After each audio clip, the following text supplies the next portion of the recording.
Walk the Talk America presents Guns and Mental Health, a podcast for firearms owners, clinicians, and the curious public.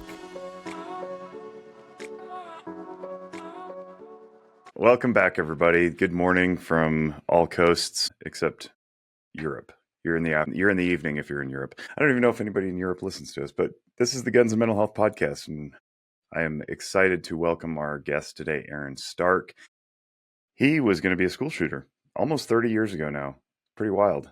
Yeah. That time has passed. I graduated in 1996, so I'm feeling it in more ways than one. Mostly when Alanis Morissette comes on the air, and I'm like, man, I'm rocking out to Jagged Little Pill, and I'm like, that's 3 decades old now. But enough about me. It's a bit hard now that 9 Inch Nails is on the classic rock channel. It's a little bit different.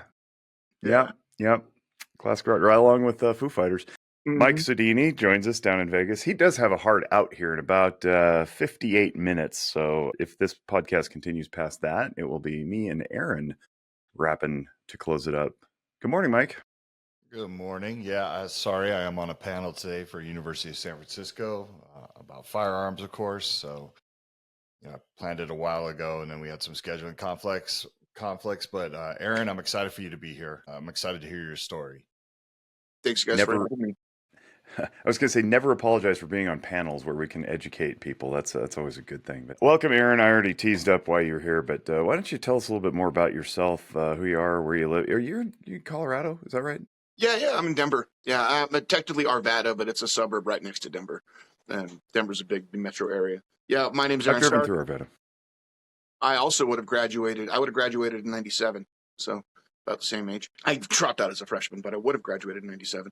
But yeah, I am today. I'm a father of 4. I'm a public speaker. I'm head cashier at Lowe's department store, working my day job.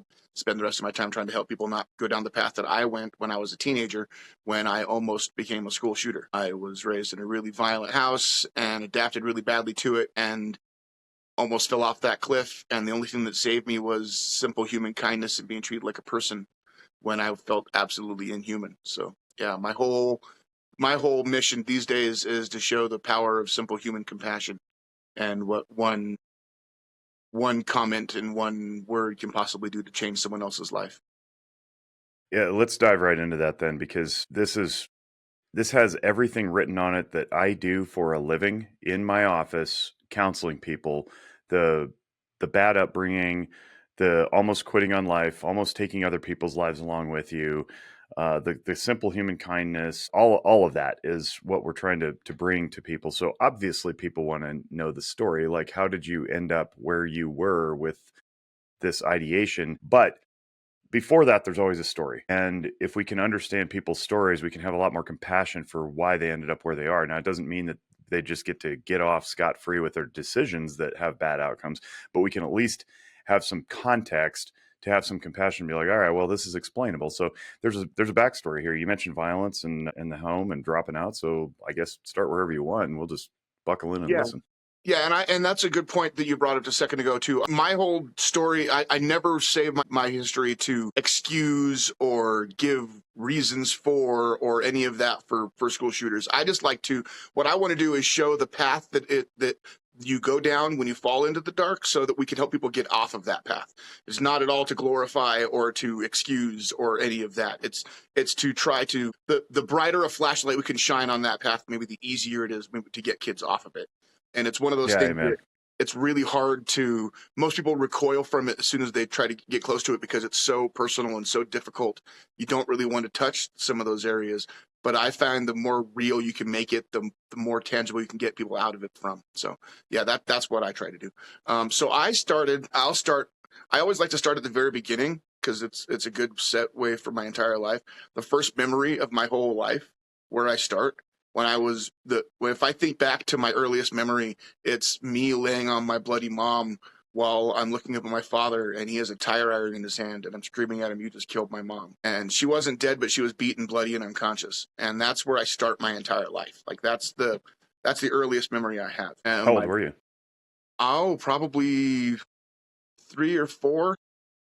My birth father was a vicious man. He was before I was born, he was a vet from Nam. He was one of the guys that was stationed on a boat outside of Cambodia, and he was loading up the rockets to shoot up into the island or to Cambodia. And he saw some really horrible things over there. And when he came back, I guess when he left, he was a sweet guy, according to my mom. When he came back, he was just a vicious monster. And by the time I was born in 79, that monster had fully evolved, and he was just a vicious, violent, crazy man. And I have a brother who's 2 years older than I am. And from birth to 5 for me, birth to 7 for him, it was like living in a Stephen King movie. Like the most vicious kind of violence, degradation, rapes, abuse you could possibly imagine. Just constant. Seeing things like my mom, after getting beaten bloody from him for weeks, he finally passes out on the couch, and she sees a moment to escape. So she grabs a 2x4 and beats him bloody, just in hopes that maybe he won't get off the couch and follow us. But he did, and hunted us down, and would hunt us from battered woman shelter to battered woman shelter, running across the country, getting away from him. And that lasted till I was about 5 years old. And at 5, my mom moved me and my brother up to Oregon to go live with family for a year, as an escape. And that, she just sent us by ourselves. So we, two little kids flown all by ourselves all the way up to Oregon to meet with family we'd never really seen.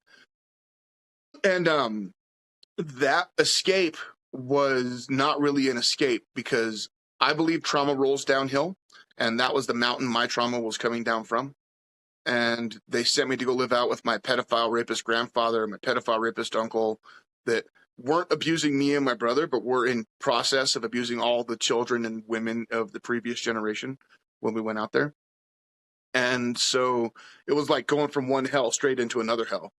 And that was supposed to be the escape. And then after being there for a year, my mom finally brought us back to Denver. And when we did, I don't know how she left my father, but she managed to finally escape him, got with my stepdad. And my stepdad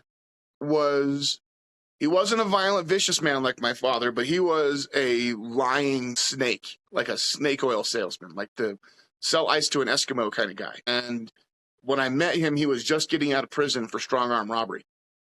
He had spent 4 years in there for that. And the crime, just because he got out of prison, the crime didn't stop at all. They just continued.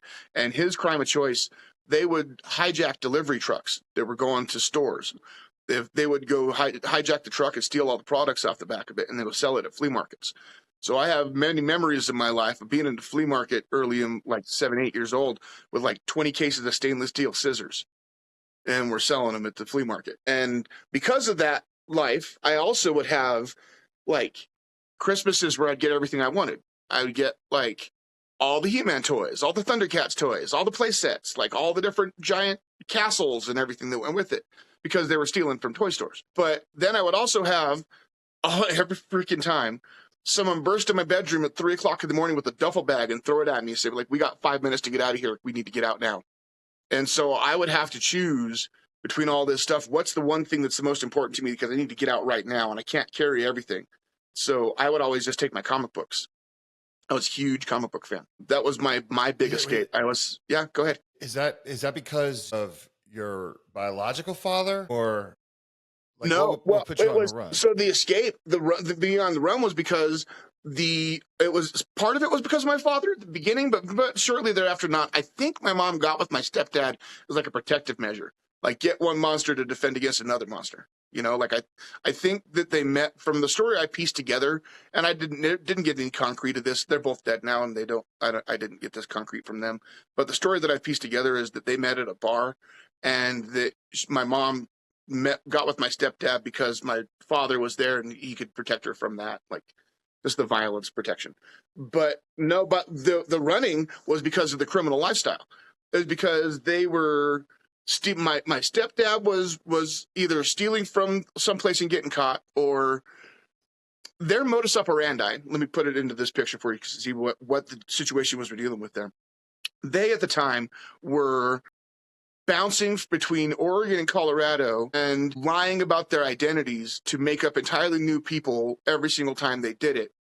So that, because it was late 80s, early 90s, so it was before the time of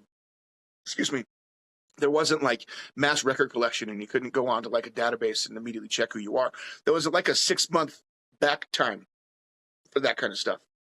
So like if you move someplace, if your job did a background check, it would take weeks, sometimes months before that background check would come back. And so my parents were running in that space of that buffer of no one figuring out who they were.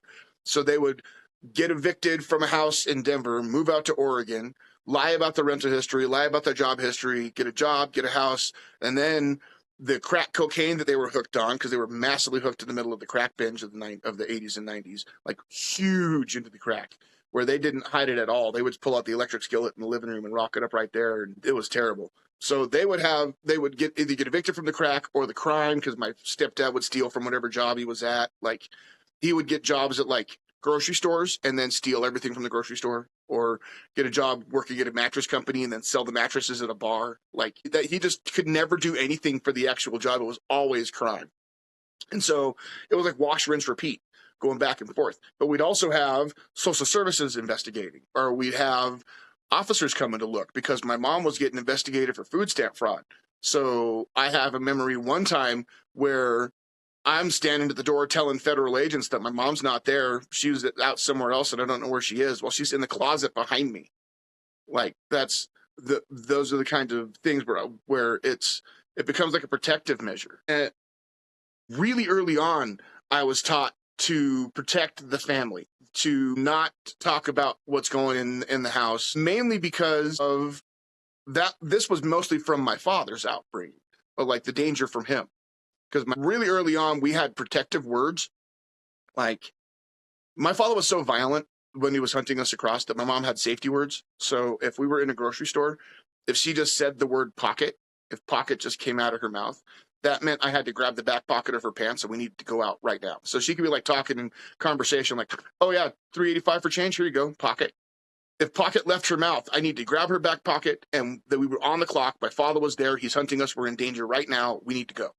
Like it was get on the ball. And so because of that, it just, the protective nature was always there. However, it was in weird ways, it was completely ignored. Like I brought crack to school for show and tell. One of the many, yeah. At one of the many schools that I went to, I brought crack cocaine to school for show and tell. Not to talk to a counselor, not to take it to a teacher because my parents were having problems. I took it for show and tell, because that was the fun stuff that my parents were doing, and I thought it was the fun thing that everybody did, so I brought it to school.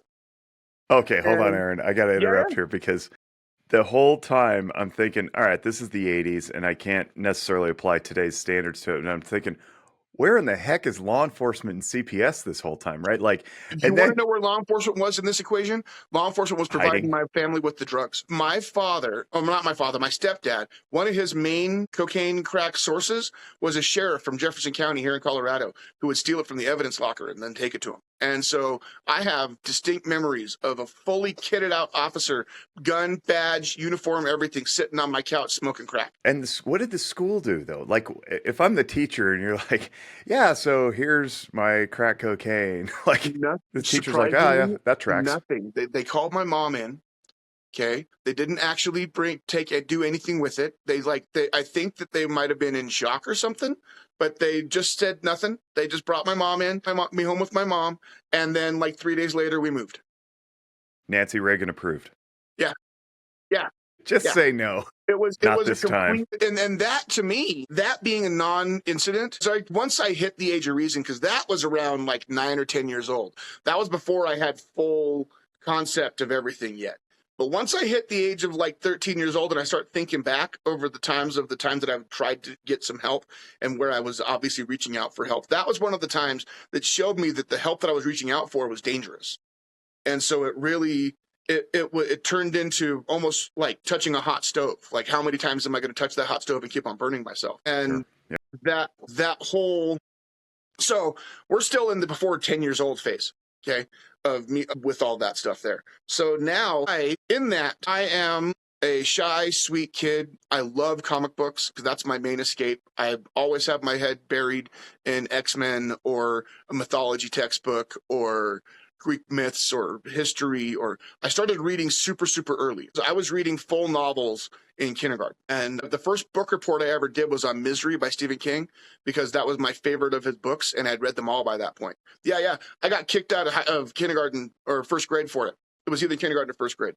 I got kicked out of that for it because the teacher called my mom in. She's like, why is he reading Misery? Why is he reading Stephen King? And she said, well, that was the book he liked. And yeah, so I was reading immediately. Odd, strange fact, I've also never driven a car. Like, I sucked in information like a sponge. I'm now 46 years old. I've never had a driver's license, and I've never driven a car. I think that that's a little small side tangent, but my brain went with the information in books and just left that part out. Why now, though, not driving? That's so bizarre. Now it's, in a weird way, I think it's just anxiety. I don't know how much it affects it, but when I was 4 weeks old or 6 weeks old, I had severe spinal meningitis, and it almost killed me. And the brain damage from that gave me some difficulties as I was growing up. It just gave me minor learning disabilities, but again, only in like tangible things, like fixing stuff. I have a hard time putting stuff together and fixing things, but I suck in information like a sponge. Like, if you see you see I've done 2 TED Talks and I give speeches everywhere. I've never written down or rehearsed any of the speeches that I've done. So my TED Talk was never written down. And so I do all that stuff just on the fly, but I can't fix stuff around the house. If something breaks, my wife fixes it or my son fixes it, because I just don't have that in me. Fascinating. Yeah. But to go back to the story. So growing into my teen years now, going from 10 into my teen years, I went from this kind of shy, sweet kid. At the time when I'm that shy, sweet kid, one of the other difficult, and I meant to say this the first time. Sorry, listeners. I ramble sometimes. I'm getting back on track. It's okay. We know you have brain damage. It's fine. So my older brother, he was useful to the crackheads. Okay, because he was a gearhead. He was the kind of kid that would take apart his skateboard, put it back together, take apart all the things around the house and fix them. Like, he was the one that would take apart everything. And so he became really useful. So if they broke something, he could fix it. If they needed to move something, he could move it. Like, he was utilitarian. I was the opposite. I was the thing that needed to be taken care of, because I was just sitting there with my nose in a book and I wasn't useful. So the things that I liked weren't just ignored, they were attacked and they were ridiculed, and it was from right early on, it was that I was worthless, I was fat, I was nothing, I was just a piece of crap. Like, it was just like nonstop just degradation. It wasn't constant degradation, it was constant like dismissal and ignoring and just pushing down. And I kind of internalized that something's wrong with me, that I'm the one that's doing this. Something's broken inside. I'm the reason why this is happening. And as I'm bouncing from school to school, because I never was in a school longer than 6 months, ever my entire life, up until high school. And I was only in high school for 6 months because I dropped out as a freshman. But I was constantly moving from school to school. We were always getting evicted and then bouncing, like I was saying. And so doing that, I would go to the different schools, and I kind of developed a system to diffuse all the bullies, because I would always have lots of bullies. I was fat, I was dirty, I was smelly, wasn't changing my clothes. And I developed a system where when I would get to a new school, I would go to the most popular kid in the school. You ever see the thing in the movies where the guy goes to the guy in jail and punches the big tough guy to make it to establish the pecking order? I would kind of do the reverse of that. I would go to the most popular kid and insult myself to him, to kind of like put myself down exactly where I know I belong. Like, you don't have to beat me to get me down into this spot. I know that's where I am. So I'm going to go ahead and insult myself to put me down in that social position. And I just internalized it. I knew that something was wrong with me. And as I'm growing now into my early teen years, I started to self-harm. I started self-harming when I was about 13 years old. That started as a way to kind of calm the waves. I described my life back then like I was living in this tsunami. Like, either of you guys ever go to heavy metal concerts? Yeah. You guys seen mosh pits? So yes. The mosh pit itself is really violent, and that's its thing, where it's spinning around and it's really violent. But right in front of the mosh pit, like between the front of the stage and the mosh pit itself, there's that place where it gets super tight and cramped. I always called that the sardine can when I was going to shows, because it was so tight and so compact you can't really move. But when you were in that spot, you're not going to fall over, because you can't fall over because there's nowhere to fall. So you can kind of vertically crowd surf. So I could pick my feet up off the ground and the violence of the crowd would just kind of shift me around. And that was a good metaphor for what my life was like back then. Like I was just picking my feet up off the ground and letting it shift me around. And right around that same time, so I started self-harming to kind of calm those waves. That kind of lessened those emotions. And even though it was destructive and bloody, and I knew it was terrible and I knew it was wrong, it was mine and it was real. And so I didn't have anything else that was mine and real. And so it started as kind of like an emotional regulatory thing. But then it quickly spiraled into more deep, serious, harmful self-harm and deeper cuts, more blood. That got compiled with the fact that I became homeless at 14 years old. I couldn't take living in the fight or flight response constantly at the house, where I would come home, and this is an actual story. I came home, went to my bedroom. They didn't hear me come home. I heard a rumbling outside my door as I'm playing my video game. I opened up the door, see my stepdad with my mom against the wall by her throat and dangling a couple inches off the ground. And so I hit him in the back of the head. I pull him off. Next thing you know, I got my mom smashing plates over my head because now I'm in the fight. And so I got her attacking me. I got him attacking me. I drop him. I go back to my video game. I pick it up, start playing games. Like go from 0 to 100, back to 0 with nothing in between. And that was my life. And so I couldn't take that anymore. And so I started bouncing from friend's house to friend's house. I started, this is a good place to bring in the other character in my story, who is this kid that I met when I was 12 and he was 10. He was a kid named Mike. And Mike lived at one of the opposite ends of the blocks of one of the many houses that I lived at. And we met at a comic book shop playing the original Mortal Kombat 1 video game, to time it out exactly when this is happening. And we bonded immediately over comic books and deep conversation. We just hooked up, immediately became best friends. I went back to his house from the comic shop and pretty much never left. Like I was there all the time if I was in town there, because his parents lived the total opposite life that mine did. He had the polar opposite life of mine. He had this big 4-bedroom house that his parents had. They were really well off, well-to-do, very nice, sweet people. No fighting, no arguing. He would do things like write a Christmas list and get the things on his Christmas list, which blew my mind. I didn't even know that was a thing, but he was doing it. And so since he never moved, as I'm bouncing from state to state, he became kind of my home base in Denver, where I memorized his phone number, and I knew whenever I was in Colorado, I had somewhere where I could be, and I would go back to his house whenever I was back there.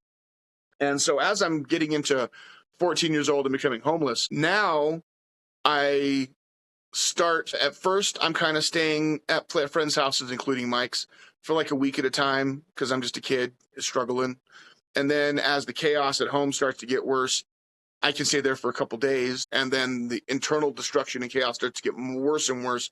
And by the time I'm 15, 16 years old, I can only stay there for a day or two. And then even some places, not even that, stay there for like an hour. Then if I stand up, they have to clean the residue off the stain that I leave, because I'm leaving filth behind me because I'm so dirty and disgusting. And in that homeless time, I developed this group of what I call disaster groupies. They were a bunch of kids that were kind of living vicariously through my darkness. It was a group of like 15 kids. My friend had this house where his dad paid the rent and his dad bought all the food, but his dad didn't live there. Dad was staying with dad's girlfriend. So this house turned into like a teenage flop house. Okay. So it was like 15 kids all partying all the time. And there was maybe 2 or 3 of us with these really extreme lives, and everybody else kind of poking and prodding and shoving us farther off the edge to see how far we could go. Basically turned into this weird, like using my pain as a party favor. Like I would go through the hell of my life, go to that place, talk about what I was going through, and entertain everybody with the abuse and the destruction that I'm experiencing. And that, for a period of about 7-8 months, I'm living in 3 distinct experiences, okay, where I have at home, because I'm like 90% homeless, right, because all my stuff is at the crackhead's house. So I can only go home for a couple hours to recharge, grab some things, and then I got to go because I can't take that violence anymore. All right. So then I'm off on the streets, and I'm going between this Mike's house, where for just a second I get to be a normal kid, but I can't be there for long because I'm disgusting. And then I got this weird disaster groupie house where I'm this weird evil unicorn, where it's kind of turning the pain into a party favor. And that's kind of a stasis for about 6, 7, maybe 9 months. And that, though, ends in this. And at the same time, the chaos at home is getting bad. My parents are deep into crack binge, like massive, massive crack problem there. Violence constantly. So I have plenty of stories to fuel that disaster groupie house with more and more hell to show them. So, but that house ends in this big explosion. We have this party where one of the kids had a birthday, and of course it's a teenage flop house, it's a high schooler, so one of the kids had a band. So we had a band playing, we had like 15 kids all partying. There was like 30 kids at the party, but 15 of us were tripping acid, because I got a bunch of acid from my LSD, from my manager. I had a day job working at Blackjack Pizza, and my manager was an LSD dealer. So got a bunch of acid from him, and we were a bunch of kids tripping acid. And so in the middle of that, parents arrive. And parents show up, everybody else's parents. Parents show up, they all have to go home, house is over, I got nowhere to go. They all get to go home, they get to go to their houses. I got nowhere. You go back to the crack house, but that's destruction. And the only two places left that I had besides that were, there was a field behind the restaurant Casa Bonita here in Denver. If you guys ever see the TV show South Park, they did a whole episode on Casa Bonita. Actually, the South Park guys actually bought the restaurant recently. So, and that show really is accurate. It really is this pink Mexican restaurant with cliff divers and a guy in a gorilla suit, and it's a cool place to go. But behind that, there was a field with a dip in it. And if you lay in the dip, you couldn't see me from the street. So it didn't look like there was a body out there. Okay. And so I had that place to be, or I had Mike's tool shed. Because in Mike's backyard, his parents had a tool shed, and in the tool shed, they kept this big, like, lazy boy style recliner chair. And the tool shed had like an almost roof, like it was a wood slat roof with gaps in between it. So I could like see the stars and stuff. So if the weather got really bad, I would go to the tool shed. And if it wasn't really bad, I would go to the field. And so, but when that party ends, I end up in that tool shed, and it is late at night, and I am cutting myself so bad that there's a pool of blood on the ground underneath me. And I'm thinking to myself, I got to do something or I'm going to die. If I don't get some help, I'm going to die. And so occasionally, one of the reasons we had to move was social services. They got called on, they tried to investigate, they would come to schools. So I figure I'm going to call them. I'm going to call social services on myself. I'm going to get myself some help. And so in the morning, I knocked on Mike's back door and borrowed bus fare and a phone book from his mom. And I called social services, set an appointment for later that afternoon. And when I got there, they didn't just call me in, they had called my mom in. And so we all sit around this table, and there's counselors on one side, me and my mom on the other side. And they say, so what are we here for? What's the reason we're here? And I say, this is why. I produce my arm. I show them fresh cuts, pull out a bloody razor blade with box cutter style razor blade with fresh blood on it, throw it on the table. So that's what I'm here for. I feel like I'm worthless. I feel like there's nothing left in my life at all. And my mom, who was the most practiced liar I ever knew, she got them to believe, oh, I'm just doing it for attention. He does it all the time. He just doesn't doing it to get a rise out of people. There's no big deal. We could take care of it. It's not a big deal at all. We'll handle it. And they sent me home with her. And we get a couple blocks away from the social services office. And she turns to me with this evil look on her face and snarls. She said, next time you should do a better job and I'll buy you the razor blades. And okay, you think I'm a monster? All right. And up until that point, it was kind of like a costume. Like I'm wrapping that darkness around me like a blanket. Like the more toxic and dark I can be around people, that'll keep people away. Like in that disaster groupie house, I was getting into the darker things, like getting more and more extreme. The hell that I'm living in made the extreme stuff more normal. So I was able to go into it was the early nascent days of the internet, so like rotten.com, extreme websites, that kind of stuff. Like pushing the envelope as far as I could go with that. But it was always kind of like wrapping a blanket around myself, like wrapping a dark blanket around, and now I got this spiky stuff. But inside, I'm this sweet guy who liked comic books and musicals and Willy Wonka. But then sitting in that car with mom, you think that I'm a monster? You want, okay. And I just dove right into it. That set off a time where for the next 9 months, I went on what I call scorched earth, where I was the most evil and angry that I've ever been. I was more aggressive and mean and toxic than I've ever been. And I went on this conscious effort to socially destroy myself, where I went on a process of offending and disgusting everybody around me. If you liked me, I was going to break that. Whatever you liked the most, I was going to use that to offend you. So I was racist and sexist and disgusting, not because I was actually racist and sexist, just because that offended whoever I was in front of. I didn't have any limits on my offense, whatever it was going to take to offend you. And I would steal from people and lie to people. In that process, I also snuck my way in to as many family members' houses as I could, either charmed my way in or snuck my way in, and gathered every picture I could out of their photo albums, stole them and put them in a giant pile and burned them. I was trying to erase my past. And I even went to Mike's house and stole 3 of his giant long boxes of comics and sold them at a comic book shop. I was trying to break every relationship I had. And in the process of that, I did. I pretty much did. I ended up alone after 9 months of that. And I didn't even have Mike's shed to be in anymore. So now I'm just in that field behind Casa Bonita. And I had been there. I'd been living in that field for about a month. And I was surviving by stealing free samples from the grocery store at the top of the hill and avoiding police during school hours, because if I got stopped by them, they'd arrest me for truancy, which would not really do anything. They'd take me to the station until the end of the day and then let me go. So I was just barely surviving.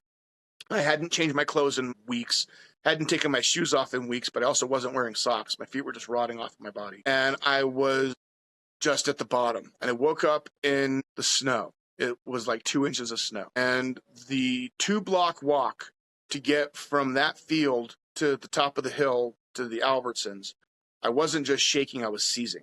I was shaking so bad I could barely breathe. My whole body was convulsing. And I get up into the bathroom and I'm washing my face off in the mirror and can't even really recognize myself.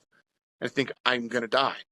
If I don't do something, I'm going to die. And so across the street from North High, which was the school that I was nominally at, there was a building that said mental health. And I didn't know what it was about, but I knew last time when I warned them I was coming, they called my mom in, and there's no way I'm doing that again. So I'm just going to go in there cold. And so the sign said mental health. I go in there. It was a counseling center of some kind.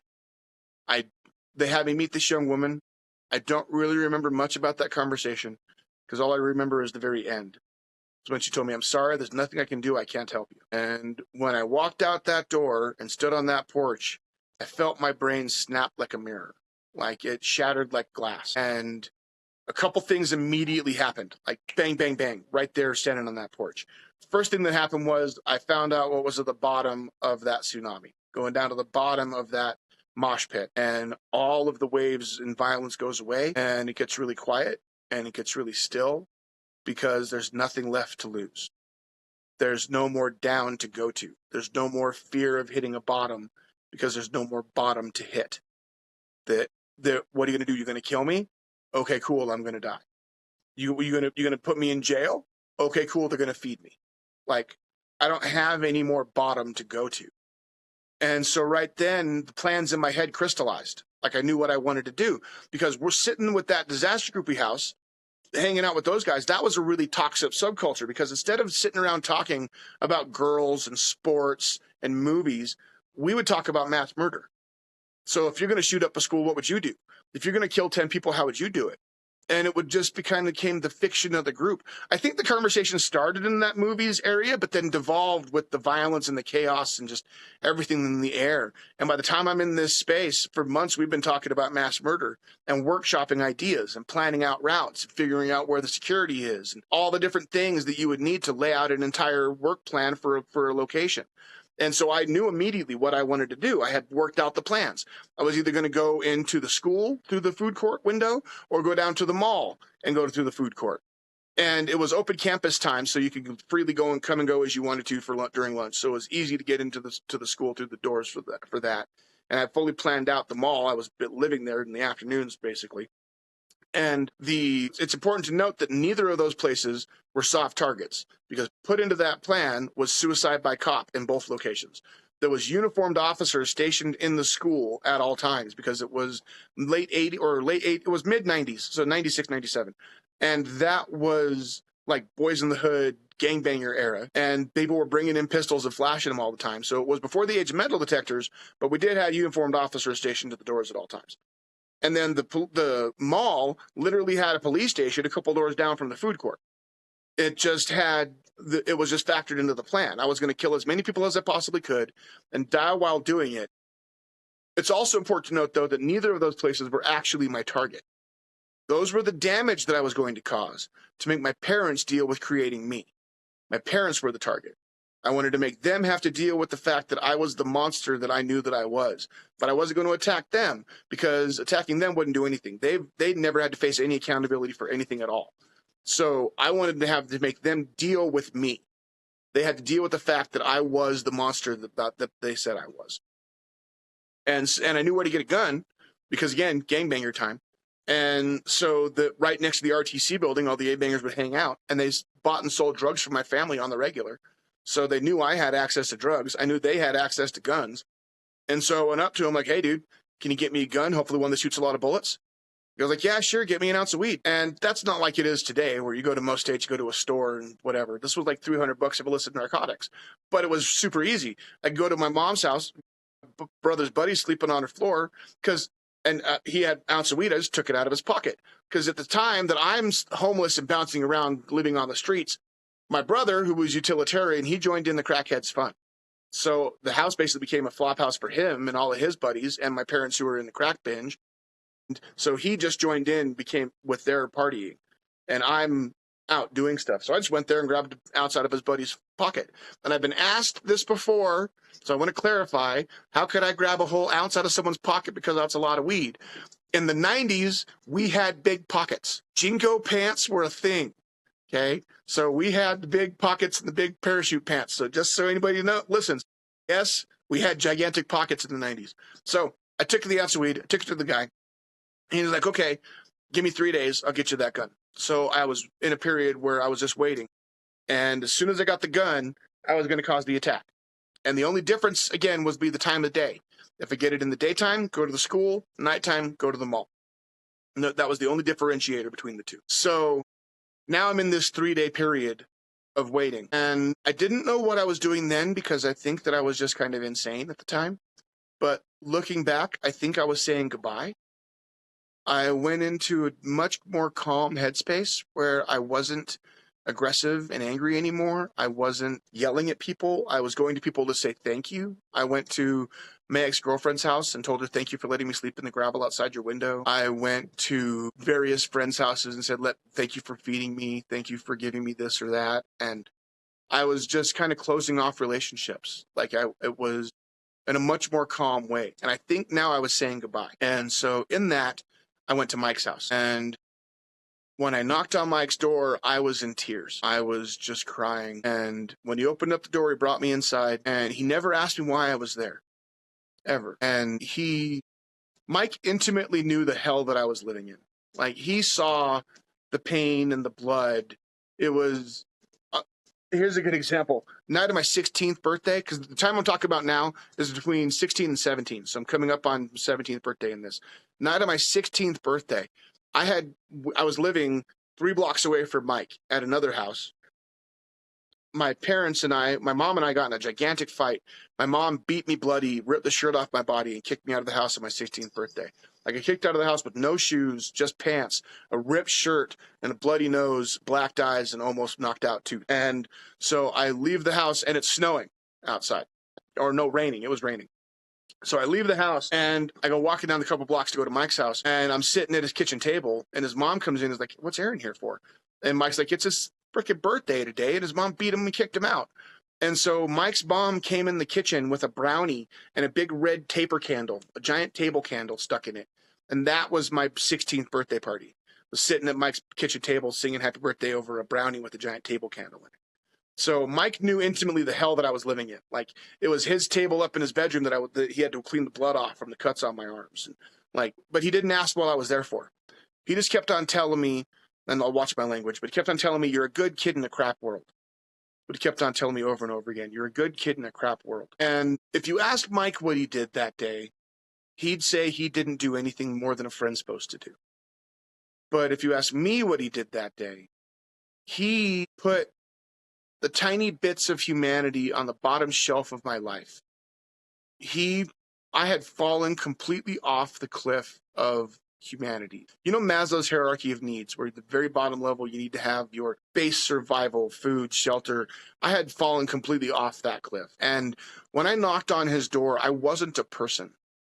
I was a walking ball of nothing ready to explode. I was a void. I wasn't just ignored, I was erased. And I wasn't there to hang out with a friend. I was there to say goodbye. And when he brought me in and kept on telling me I was a good kid in a crap world, it felt like I was standing on the beach for the first time after swimming in the ocean for years. I was able to take a breath. It was like the waves receded in my humanity for a second. And I'm able to have what alcoholics refer to as a moment of clarity, where I'm able to sit for just a minute and just be. And it was absolutely profound. I didn't leave Mike's house for a week. I never went and got the gun, and Mike is still my best friend to this day. You guys are just a bit choppy. Can you hear me? Yep. Yep. Okay, cool. You're clear. Yep. Video's Okay. a little weird, but you're clear. Yeah. He's still my best friend to this day. And looking back, I think the thing he did for me was he just showed me that I could be a person. I was going to go cause an attack, and instead I was able to connect with who I was and be a human.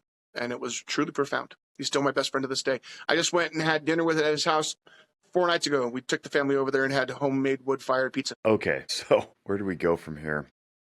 Well, There's a lot really we quick. could- Let me give one. Yeah. Let me Go give ahead. one last little coda. Let me do one last little coda story because it's important to note that that's No. not like a light switch. It's not like We ding, lost us. everything's better and everything's fixed now because I was with a buddy. Is he That's back? not how it happens. We'll see. Okay, it's what he gave me was a frame shift, and Aaron, the hell of my are you life there? was still the same. The chaos was all still the same. The violence was still the same, but I internally was able to shift slightly and take a breath. It really was like And we're back after some technical difficulties, and I'm glad that we've patched them up. Michael is not joining us. Mike is on assignment, and the assignment is that he's on a panel discussion at the University of California, San Francisco.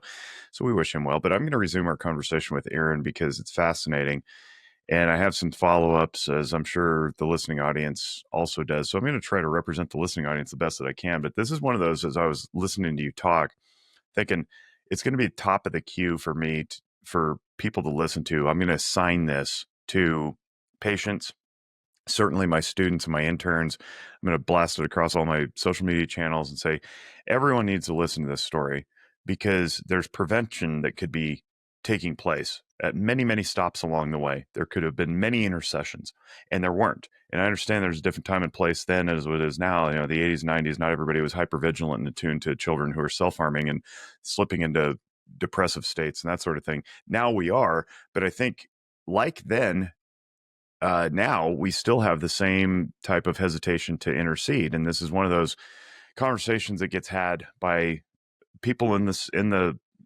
circles, in the sectors, but also people who are outside, the lay people who ask questions like, do you know how to stop a school shooter? And I just had one of those conversations yesterday where I said, yes, actually we do. The Secret Service has lots of, data on this, and they actually have a roadmap on how to identify potential school shooters, at least at the child and adolescent level, not necessarily adults who come in after they've graduated, right? But in the school setting, yes, the Secret Service has figured it out. And a gal that I met through the interwebs, Tannehill Glenn, who's a psychiatrist, she's a researcher, she's figured out a matrix. But then it's the action taking part. We need a school administrator or school leader with a spine. We need social services with a spine. We need a juvenile justice system that's with a spine and adequately empowered to step in and not just hold some kid for 24 hours and let him back into the same screwed up situation from which he was removed, right? We have to galvanize everybody to take actual steps, not worry about the screechy, shrieky, lying parents and capitulating to them. Okay, that all laid out. That right there is the biggest thing, and I'm so glad you mentioned that last one because I hit that note like a hammer every time that I talk to people. Is that the biggest opponent you guys are facing is the parents? It's the deception and the lying and the trying to hide. Like the fact that they were able to go so long with that kind of chaos was because nobody wants to question the parents. Nobody wants to get that personal. Honestly, and this is slightly diversionary, but it's the exact same kind of phenomenon, but it's rhetorically why I never mention these two things. Whenever I talk, I try to avoid the two terms gun control and mental health.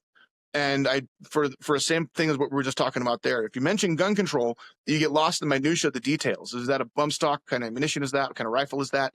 You get lost in that forest of details, and instead of you lose sight of the goal of the argument, which is we want to keep weapons that can kill a lot of people out of the hands of someone like I was 30 years ago. Like that should be a really easily agreeable goal from all sides. Because I don't care about the gun collector, the dude that owns 30 rifles. You are not the one I care about. You're like a car collector. I care about the guy that wants one rifle. I don't care about the guy that wants 30 to stock his room with them. I don't care about you with your ballistic armor. I care about the guy that wants one handgun to take off one target. Like that's the dude I'm worried about.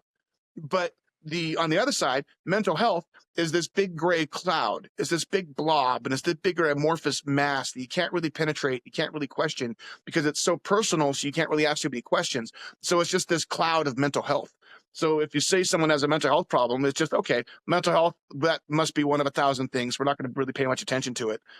And it's that same kind of phenomenon here where it's just, there's so much involved with it that you need specificity. The more specific we can get and the more real and tangible we can get with things like depression and abuse and the testing that a toxic kid has to do to actually exist, like that, you need to be able to follow through with it. Yeah, and guardrails and parameters, right? Like some of the things that I say quite frequently are mental illness canon should be overcome. It's at the top of our podcast. It's our intro every time. Mental illness canon should be overcome. It's just like physical illness. Some are more longer lasting than others, but it's all very individualized. Therefore, a blanket policy isn't going to capture that. And not to mention my field is just in disarray right now. Like we are too busy turf waring and worrying about state lines and telehealth. And it's like, we don't even know what diagnoses are. Everything's becoming spectrumized. Insurance companies are screwing it all up. There's no preventative care that gets reimbursed. Like, as an outsider looking at the field, because I have the opportunity with the speaking that I do, I go regularly to behavioral threat analysis conferences. I speak to the FBI, I speak to Secret Service. I've even went to Quantico and spoken there. Like I've gone to the top level federal agencies, the middle level state level agencies, the counseling centers. And what I see is a phenomenon where we have a lot of helpers that want to help, but they're hitting the I guess, omnipresent phenomenon of the field where everybody's a hammer and they think that the thing they're looking at is a nail. And so they want to be able to solve their problem and they think that their one specialization can do it. And they don't want to look at the entirety of what they're dealing with. And so what I think my place in this equation is I get to be the decoder ring for the depressed kid. I get to be the one that tells you guys what it's like to be the end user of your product and how hard it is for that kid to reach out to get help. Do you mind if I have a little bit of rant on that, but I think you might like this. So yeah, no, please. I mean, your show, man. So if you are that kid reaching out to get help, let's say you are me at 15 years old, and you're trying to go to that social services office. You're trying to go to the counseling office. You're trying to reach out to get help. Your parents in the middle of a crack binge. You're living in the hell that I was living in. All right. If you are that kid trying to get help, you have to do some internal math. First off, first math you do is, does this help or does this help hurt? Because most of the help that says it helps actually hurts. And so I have to determine whether or not you're full of crap.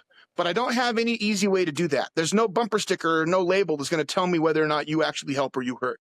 So I have to go through an equation itself to be able to do that. So I'm going to test you. All right. You say you can handle me. How honest with you can I be about the hell of my real existence before you change your opinion of me? How honest with you can I be about the reality of what I'm living through before you judge me for it? And so I am going to test you. Okay, you say you could take me. I'm going to go to a 2. You take me out of 2? Okay, cool. How about out of 4? Take me out of 4? All right. How about out of 7? Because I live at 10. That's where I wake up every day as a 10. So if you're leaving at 7, then leave now. There's no reason for you to even be here. So, you could take me out of 10. All right, cool. How about a 12? How about a 15? Because I need to make sure you're going to stick around. So how about a 15 tomorrow? How about a 15 next week? Because if you're leaving at 13, I hit that regularly, dude. So I wake up at a 10. I'm going to hit a 13 every day. So if you're leaving there, then bounce now.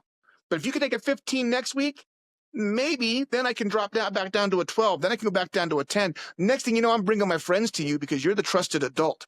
And you're the one that I actually that will listen to me and see the real me and not just the pain that I'm showing you.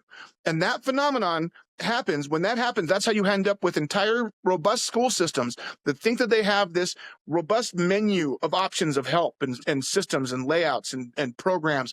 And nobody knows anything. But the choir teacher's assistant knows everything about what's going on with those kids. Because for just a second, they got to be real and to be respected as a human. And so that person knows all of it because he's actually listening. And he could be trusted. I mean, from your lips to God's ears, man, because, and again, I'll walk this tangent with you for a little bit. I have a different criticism. It's the same, but it's different angle. My view is, and I participated in this, and I'm not ashamed of it. I'm just rethinking it. I helped pioneer school-based mental health in Northern Nevada for the last 10 years. And now I'm looking back and I'm going, I don't know that I actually helped. Because what I think happened is now that we've got these systems in place, they're identifying problems that are not problems. They're pathologizing normal childhood development and referring into systems of care solely to justify the existence of the services they put into practice. And to remove them is verboten because you can't pull mental health from the school, right? So now we've got a cultural narrative that says, you're not allowed to remove services once they're in place, but nobody's stopping to ask if they're necessary or, and here's the big one, what's the goal? What's the measurable, demonstrable goal with signs of suicide screening every year for every kid from 5th grade through 12th? Was there a problem? What is this solution seeking to solve, right? Like, did we have a big problem before? And there's has it another moved facet since for you then? to consider with that too, and this is something that I noticed with the speaking, is that the helpers themselves have a problem with accessing the help. So Always. here's the line that I say, because again, with everybody thinks that they're a hammer, so they want to be a nail, and they want to justify the existence of their programs, so they're over analyzing and over diagnosing, because, and I completely agree, but on an interpersonal level, they dismiss that because they know it's not worthwhile. So the example I use is, okay, you got a kid in your school who's coming to you, and he's self-harming, and he's depressed, and he says that he's got abuse at home. You're probably going to give him a program. You're going to give him a checklist. You're going to give him a workbook. You're going to give him meetings to go to. You're going to give him a counseling system. You're going to give him all these things to check in with his progress and everything that he does. All right. And all those are probably worthwhile, and they've probably been worked through and workshopped, and they have reasons why they exist. All right. But let's take another scenario. Let's say you're sitting at a bar with your buddy who's been on the force with you for the last 10 years, and you both have seen some shit, and you're sitting at that bar, and he turns to you and says, man, I'm really having it today. My head is just killing me. I don't know what's going on. These voices, I just feel like that darkness is just taking me over. Do you give him your checklist? Do you give him your workbook? Do you give him your 12 steps? No, you don't. You sit next to him and you say, all right, dude, I'm with you. I'm here with you. I understand. I feel your pain. You're not alone in this. We can make it through it. Now, what are the difference in those two situations? The only difference between person A and person B is that you know more about person B and you care more about person B. And that's it. That's the only difference between the two. So if the only difference between the two is you know more about that one and you care more about that one, and he's getting the actual care and the attention that you need to give to a human, then maybe learn more and care more about the first one. Right. And these days, and not to apologize for this, the individuals, these days, teachers are asked, just like cops actually, to put more on their belt and do less with what their primary job is. Once upon a time, and you and I are old enough to remember this, our teachers did know about us, and they didn't overshare their own lives, right? Everything was veiled, but they put their heart and soul into the students so they could show up, and it wasn't just workbook and dismiss because of liability, perceived liability, something, who knows. But no, I completely, so it's, I put 99% of the fault on the administrative process that we built up and the structure that we put in place. But you know what gives me hope in this situation, though, And you might be old enough to remember. You remember the TV show The Honeymooners? Yeah, I never watched it, but yeah, I know But you what know it the is. existence of it. You remember Yeah, the main joke from The Honeymooners? You remember what the main laugh line was from it? It was, one of these days, Alice, bang zoom, bang right in the zoom right in kisser. the kisser. To the moon, Alice. All right. That was the first sitcom that we laughed at as a society. That was the first major hit show in America. And the main joke of that show is he's going to punch his wife in the face because she talks Domestic too much. violence. Yes. And it wasn't even that he's going to reach the point and get there, is that he was always at that point, and she was constantly in danger of getting punched. And that was the joke that we all thought was hilarious. We all laughed at that so much it was uproarious. And when I'm growing up, I'm bouncing from battered woman shelter to battered woman shelter to battered woman shelter, running from my violent father. Why do battered woman shelters exist? Because women get battered. Battered woman shelters exist so that women have a place to run so the man can keep the house. Because if it was Good really point. getting addressed, the man would be getting arrested. Yes. The woman wouldn't have to run. Yep. And Good the whole point. time I'm running from state to state, running away from my father, he got to stay home. Yep. And so as a society, we've moved from a place where domestic violence wasn't just ignored, it was ridiculed. And to now where abuse is actually getting noticed and mental health for men especially is getting paid more attention to. So it gives me hope that maybe we're progressing as a culture. But I think one of the biggest vestiges of that problem is what's happening in the education system and the counseling system, where we have all these structures built in place to the adults have indemnified themselves out of effectiveness. Yes. They have put up so many rules and restrictions in place that walking into going to get counseling for the kid is like walking into a room full of spikes that are pointed at my own head. And I don't even know what I'm going to say. They're going to cause the jaws of death to snap down and bite my head off. Because you have so many laws and mandatory reporting lines that you have like tripwires set up that it completely negates the ability for me to engage on a real level to actually get help. So it's funny. Here's the funny thing. We don't. We really don't. The mandatory reporting laws are very tightly defined. So like the Tarasoff law, you have to hit like 5 prongs in order to report, to break confidentiality in your report. It's got to be like identifiable, immediately actionable. It's.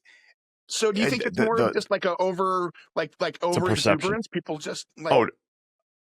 No. Here's what's happening. So for the listening audience and the lay folks who don't understand how graduate school and counseling works, they terrify us that there are lawsuits lurking around every corner for every little misstep we'll ever take, to the point that we just don't take any risks. We don't challenge people. We don't push them into discomfort, because discomfort, while required for growth, by the way, discomfort is required for growth. Discomfort is by definition not fun. It's not pleasant. But here's what's happened. They've taken the discomfort and turned it into pain, which, yeah, sure it is, but then you grow through it. Pain, therefore, is harm. See the difference there? And then harm is tantamount to abuse. So if I, as a counselor, or if I, as a counselor supervisor to one of my students or interns, push somebody too far ideologically out of their comfort zone to entertain some new way of treatment or whatever, I almost invariably get accused of harm leading to abuse. Wow. I'm an abusive supervisor. I'm an abusive counselor. So what they've done in grad school is they've told everybody there's lawsuits lurking around every corner. Don't be on social media. Don't be on podcasts. Don't publish anything. Don't write articles. Don't even present at conferences. Don't have all the things. No. I was told, Aaron, I was told that having a business card is tantamount to solicitation, which is an ethical breach. I'm like, you can't make this stuff up. And here's the crazy thing. I just had a conversation 2 weeks ago with a student who said it's still ongoing. He got told the same thing. Do not go into public and talk, because you could, check this out, you could inadvertently, quote unquote, treat without consent, and therefore be sued if somebody in the audience at this talk that you're giving or whatever, this seminar, listens to what you say, applies it, it doesn't work, they get angry, they can come sue you for treatment without consent. I'm like, that's not even a thing. But that's going through the heads of the grad students, and then they come out and they're skittish and terrified. So they're just ineffectual. That's what's happening.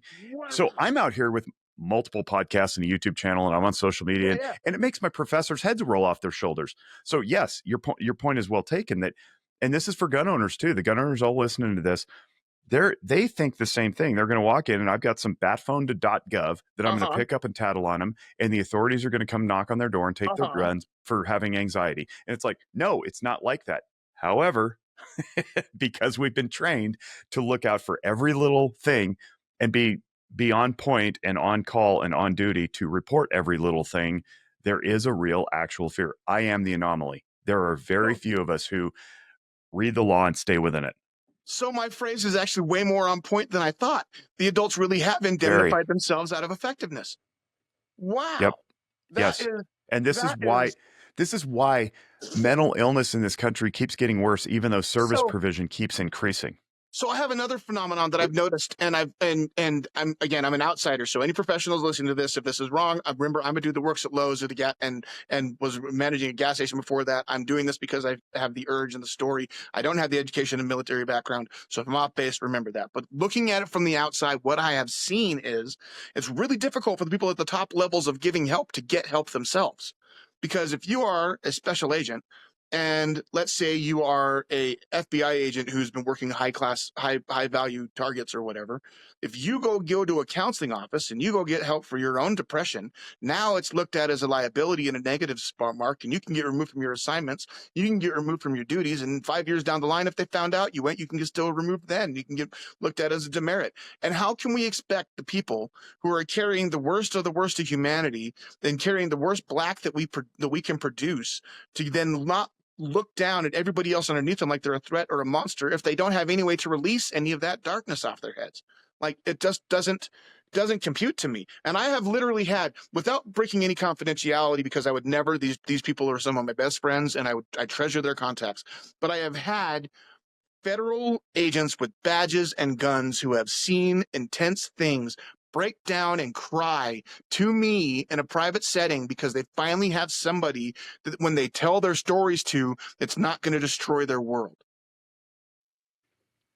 I I don't like to complain without offering a solution. And the solution is we change that culture, right? And it's happening. Admittedly, it's happening. I can testify to the law enforcement agencies in my own area. They're starting to change the culture. DOD is trying to change it within the military culture. It's like turning an aircraft carrier, not a Mhm. speedboat, but they're trying, It right? seemed They're like it not was trying more of a well enough. cultural. Yeah, it seemed like it wasn't It is. necessarily process. It was more cultural because the procedures seem to be there. Like, it seems like there are systems in place to access that help, but it's the long-standing culture of being the strong alpha man that, Totally, totally. yeah. And one of the greatest analogies I ever heard was actually from somebody else's patient. One of my old colleagues who's since moved on.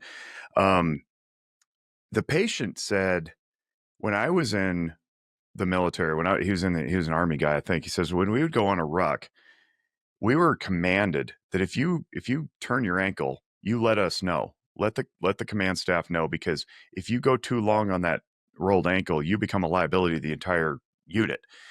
And it's the same thing with mental health. If you know that you're breaking down, you'd better tell somebody, because you become a liability to everybody else. This Mhm. whole like keep up appearances to be a tough guy thing doesn't work. So that's part of the culture that needs to change. But there's also the mechanical part where DoD is still publishing protocols and matrices for how to report certain things and clearances and whatnot based on F codes. Like, if you have this diagnosis, then it's more severe than this other diagnosis. And it's like, who made that up? Mhm. Where on earth did you decide to rank hierarchical order the certain diagnoses over others? And by the way, who's asking? And by the way, who's reporting? And by the way, how long does it stay there? And by the way, when do you know that it's concluded? Right? Mhm. I don't. That is contributing to the overall culture of like, ooh, bipolar. That's way worse than generalized Yeah. anxiety disorder. It's like, Yeah. not always, Yeah. not Yeah. always. So that's part of it too. Well, But that's a phenomenon I it hadn't is really even starting to considered. change. On a ground level, I always try to fight against that just in conversation. I'm never a fan of comparative pain. I get that a lot. People coming to me because my story seems a bit outlandish and it has extreme elements in it, and people are like, "Oh my God, I went through stuff, but nothing like that." And I always tell them like, "Look, just because your details didn't match my details doesn't mean it didn't affect you as much as it affected me. Like your life has affected you the same way my life has affected me, and the scale. I don't like comparing scales of pain." No, Yeah. So and so we can gently nudge this back on track here for the for the podcast and set her back on you, so we're not ranting about systemic deficiencies. But one of the things I say is that as I reach over and grab my big DSM-5, which this is the fifth text. This is DSM-5 text revision, and they keep getting bigger. This is now 1,050 pages, and I happen to have a DSM-2 at home. It's 114, I believe. oh So wow. it's grown tenfold. Um, but here's the thing: I view that, this is somewhat unorthodox and controversial. I view everything in the DSM as a symptom, not a problem. I view all the symptoms the same. Are there more extreme symptoms? I don't know. That's a subjective interpretation. But Mhm. I see them all as a symptom, not a problem. And I think that they're individualized based on the individual's response to environment, such that they're going to dive one way or another based on how their culture created them, right? You Mhm. emerged pretty well. And I'm curious to get into that story. Some people don't. Now, as far as the comparison of experience, I don't like experiential comparison either because of all the stuff you just listed, but also our own resilience training will tell us how to deal with something versus another thing anyway. So two people see the same thing, they will react differently. Mhm. So you can't compare the experience. I know people who are crippled emotionally because they were emotionally neglected or invalidated, but they never experienced physical abuse. Yep. They never experienced violence. They never experienced drug addiction. In fact, the whole family was sober, right? But what they did experience was emotional isolation, which is just as detrimental. Yep. So you can't compare experiences and say yours was quote unquote worse than mine. That's a human element. It's a fallacy. Yep. Don't go there. But to that degree, I want to make sure I'm asking Mike's question because he dipped out, and I promised him I'd ask this. Your mother and father, we know your father's story because he went to Vietnam and became very changed. Your mother must have also incurred some level of abuse or trauma because people typically don't tolerate that level of abuse or trauma unless they've been acclimated Yep. to it over time. And you shared something while we were experiencing our technical difficulties, and I'm going to ask you to share that again because I think the audience needs to know for context how people end up in situations like this where they don't just leave, right, or they don't just fight back. Absolutely, Go. absolutely. Well, and first, my father, he actually had some abuse as well. My birth father, even before the Vietnam thing, when he was circumcised at 15 years old because his parents caught him masturbating. Wow. Yeah. So Yeah, that that's pretty alone, substantial. pretty substantial. And so that alone, he went through some stuff there too. But my mom, so the abuse that she went through, she the pedophiles of the earlier generations had run through pretty severely in the family. So there was the sexual abuse from my great grandfather, who his name was Pappy, and he abused all the women of that generation, including my grandmother, my mom, my aunts, everybody in that side. And but then also it was just kind of the toxicity of the family runs really deep. Like the thing that I mentioned to you before about the abuse of how deep it went. My grandparents moved from Mississippi to Oregon in 1965. And I didn't really piece that together until my teen years about the significance of that. But first off, think what was happening in Mississippi in 1965. It was the heart of the civil rights movement. It was the heart of black people getting rights and becoming full citizens, all of that. Like being able to be acknowledged as the humans that they've always been, that finally happening in 65. And then they moved from there to Oregon. And Oregon was virtually I don't want to say entirely because it might have been one or two, but it was made as a whites only state. It was made as a white enclave. And until the late 70s, it wasn't really socially acceptable for black people to live in Oregon. It just wasn't. The place was made as for white settlers to go live. And so they moved from a extremely racist time where civil rights is trying to take hold to a extremely racist state. And I didn't really piece that together until I was 16 and I brought home a black girlfriend and my grandfather threatened to disown me. And that, or I was not even 16, I was 14. 14, brought home a black girlfriend and my grandfather threatened to disown me. And so that was that abuse and dismissal of emotions and toxicity goes deep. I also think my mom suffered, I know she suffered greatly at the hands of my birth father, like vicious, violent. Me and my brother were forced to watch her get beaten and raped in front of us. The degradation my father put her through, but then also my stepdad, but then also herself. I think the lack of, she kind of gave up early on from birth, from up until she was with my stepdad. She was very survivalistic, very, very formidable. She was like Linda Hamilton from Terminator 2. Like she was the survivalistic mom that could kill anybody coming at you and take down all comers. Like she was a strong, fierce woman. But then once the crack binge hit, all that just got wiped completely out. And by the time she died just 5 months ago, she died alone in a hotel on Colfax here in Denver after she had been in a drug binge for years. And last time I spoke with her, I hadn't spoken with her since I came out with my story. Last time I talked with my mom, had just left a live television show appearance here in Denver. It was my first time on live TV, this TV show Daily Blast Live. So I went up there, did that. That was really cool. They sent me home in a limo, first time riding in a limo. So that was really fun. And then I got a phone call from the guy for the TEDx talk that I had applied for that, yes, I could do my TED talk. So I get approved to do my TED talk, riding in the limo from my first TV show appearance, flying high on this weird semi-celebrity thing. Then I get a phone call from my mom who had seen me live on TV. And she said I was a worthless piece of crap and I should kill myself. And that was the last time I spoke to my mom. And, for outing the family secret, was that it? Yeah, the only time. So out of the messages that I got, so when I first came out with my story, I wrote a Facebook post that went Facebook viral, and it was the day after the Stoneman Douglas shooting. We were watching the shooting or watching the news coverage afterwards. Me and my wife and my oldest daughter having this tearful discussion about how could someone ever get to that point? How could you ever have this happen? So I went to the toilet and sat down, wrote a Facebook post, as we all do.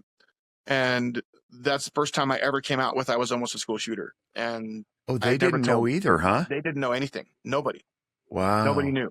Not even Mike and Amber. They didn't know.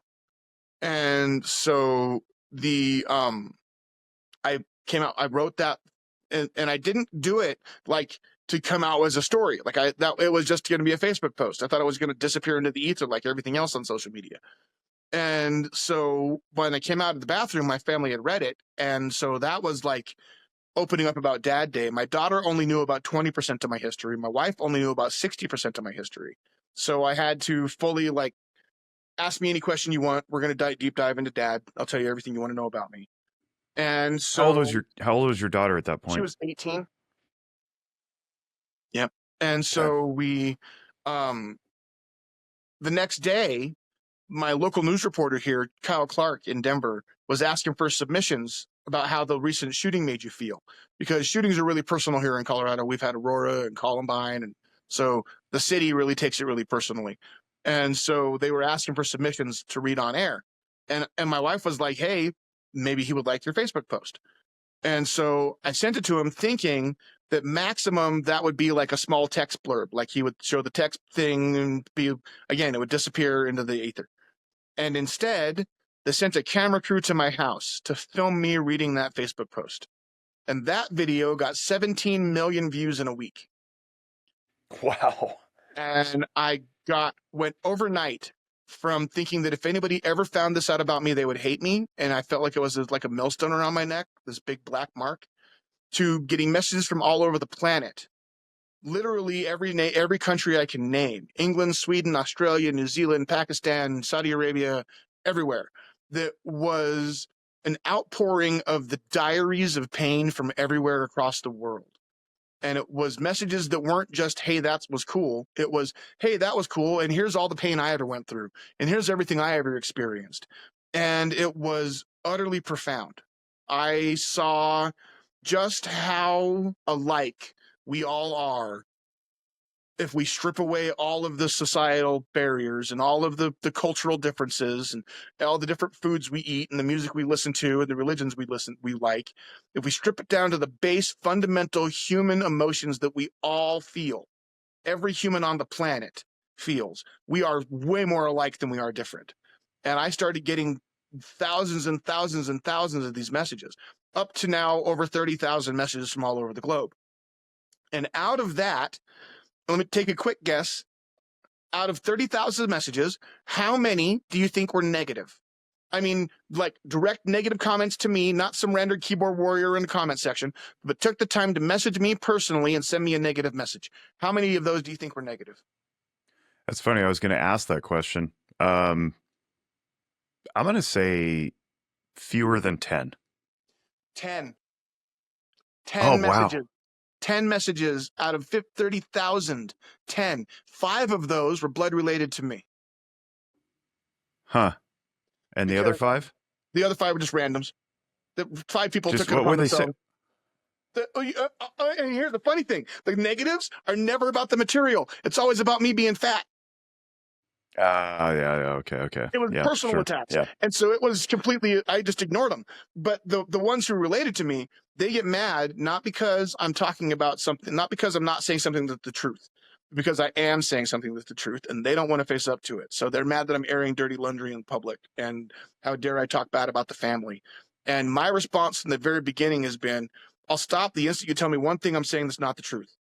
And if you're mad about me talking about the reality of what happened when I was 30 years ago, then you're not paying attention to the man I am today, and I'm not the one that has a problem.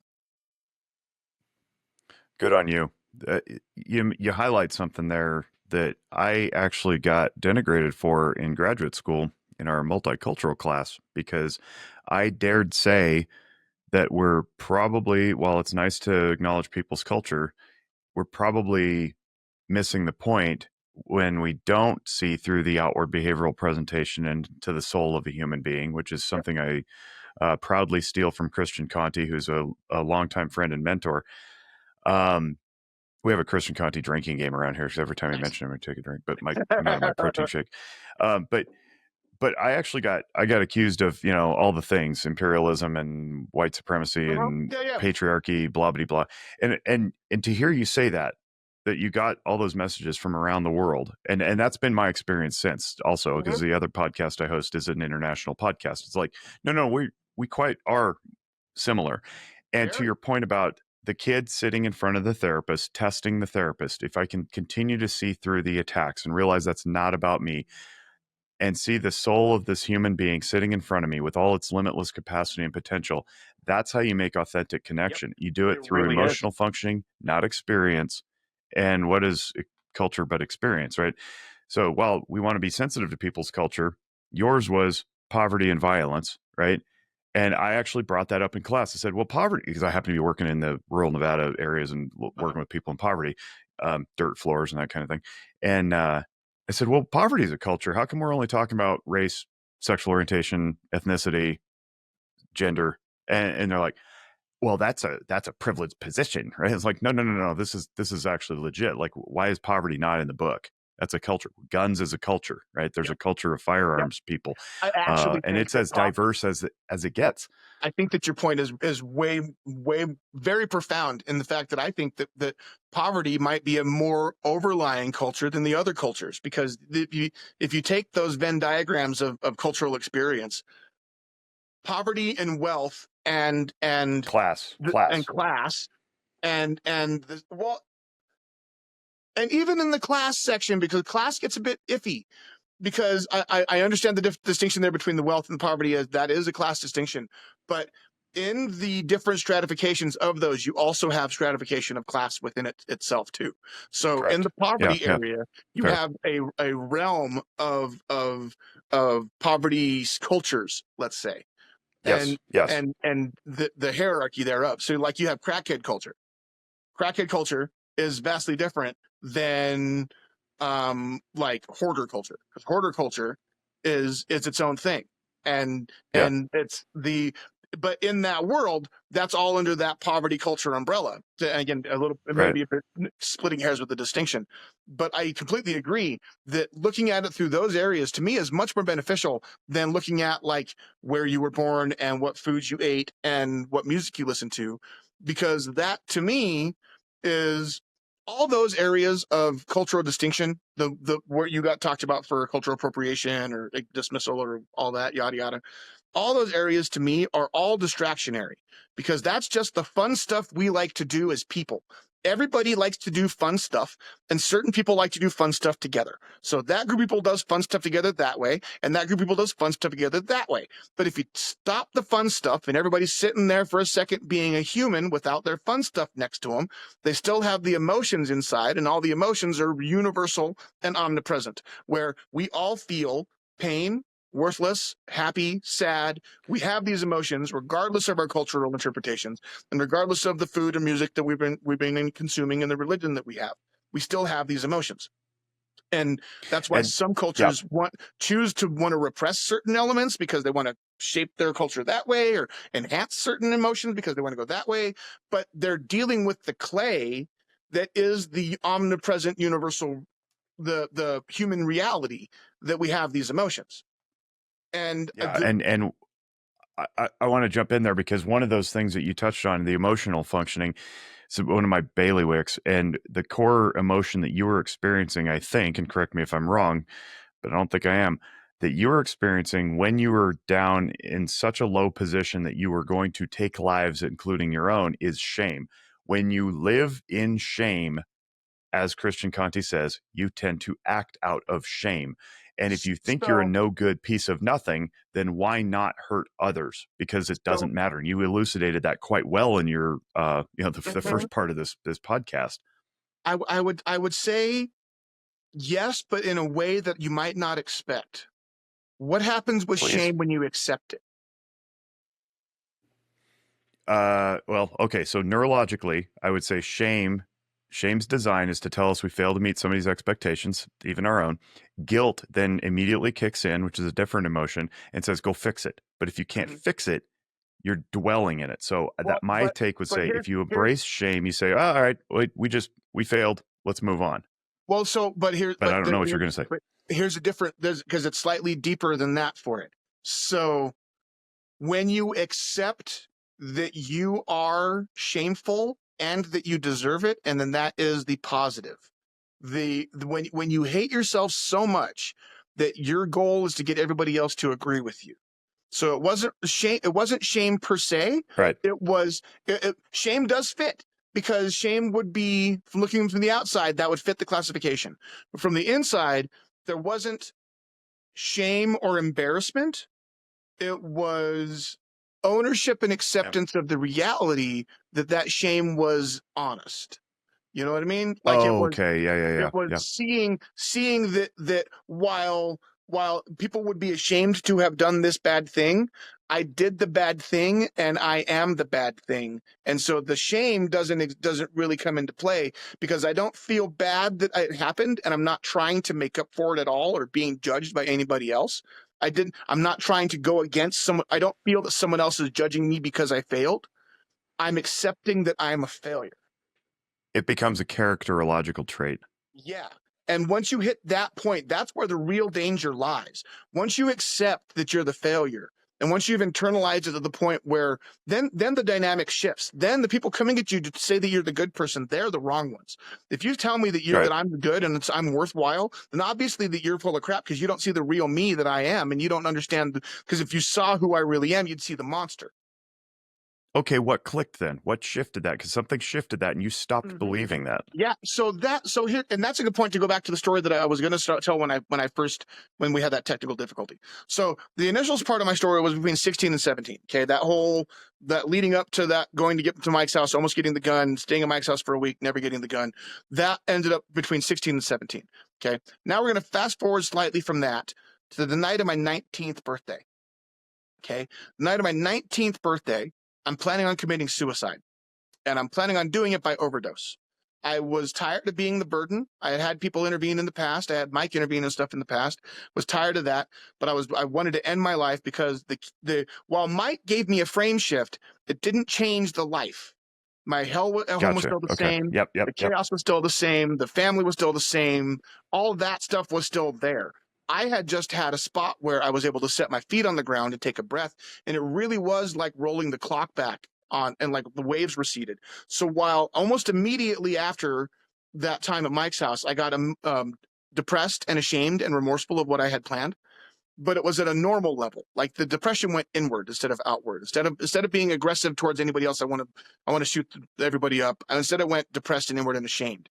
But it was a normal base level because again, the waves had receded and now I had that moment of clarity. I was able to take a breath as a regular person.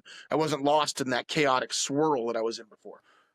Well, But so how are you able, hold on a second, how are you able to endure the next 2 years then well, if the circumstances didn't change? the chaos at home kept on spinning up. So I wasn't really. Instead, it just went, the emotions instead of going outward were going inward. So leading up to my 19th birthday, they had scaled back up again. And now I want to kill myself because I'm back in that kind of tsunami, but it was more, I was ashamed. I was really tired of being the burden and problem everybody was fixing. That was Yeah. Okay. I was the thing that was having to be the burden everybody else was having to deal with. And I was tired of that all the way around. And I was just ready to be done with it. And so I was planning on overdosing the night of my 19th birthday. And I was going to do it I stole a giant bottle of pills from my mom, stole a big bag of cocaine from my mom, and I got a hold of about 30 hits of LSD off the streets. So I had copious amounts of narcotics, way more than were going to be needed to do the job. And my goal was to have a day as normal as I possibly could, be as normal as I can be, and then go to that field behind Casa Bonita and end my life. I didn't want to have any interventions. I didn't want to have anybody notice me. I wanted to just disappear.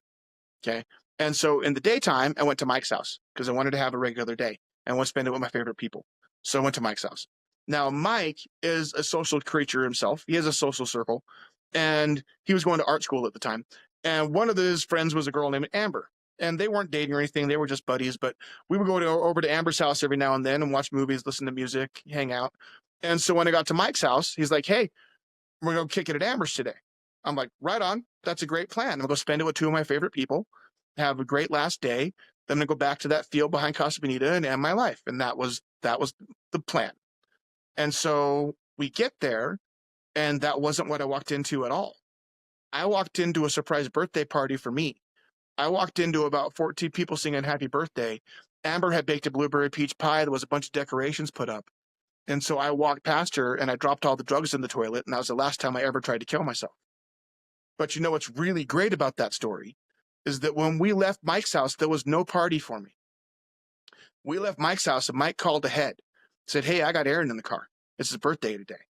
And Amber already had the friends over. They had already baked a blueberry peach pie, but they're a bunch of artists. So they threw together some decorations really quick in about 5 minutes time and threw up a bunch of decorations all over the house. So I walked in to a fundamentally life-changing experience that altered me to the very core of my existence that my friend put up in 5 minutes because her buddy was having a birthday. And she is still my best friend. She was at that dinner party the other day. Like just this last weekend, we all went and had dinner at Mike's house. He made homemade wood-fired pizzas, and Amber was there too. And that you never know what simple compassion and kindness would do. And again, if you ask Amber didn't know until I came out with my story what she did and the impact that she had. Until 2018, she didn't know that she had saved my life.